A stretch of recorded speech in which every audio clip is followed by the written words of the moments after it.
Good morning යාළුවනේ ඔයාලා හැමෝටම. වැස්සෙන් පස්සේ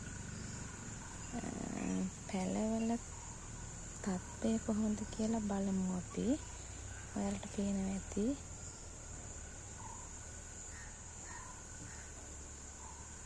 ඒගොල්ලෝ ලස්සනට ඔන්න වැස්සෙන් පස්සේ හැදිලා ඉන්නවා.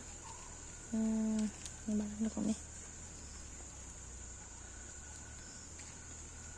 වැස්ස නැති දවස්වල නම් මෙයාලා ඇත්තටම හේ බාලා හිටියේ වතුර දැම්මත් කොච්චර වුණත් මේ පැලවල ලස්සන තිබුණේ නැහැ.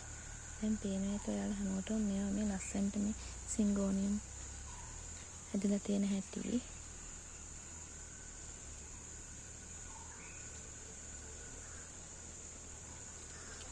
පැල ඕන යාළුවෝ ඉන්නවා නම් WhatsApp message එකක් තියන්න.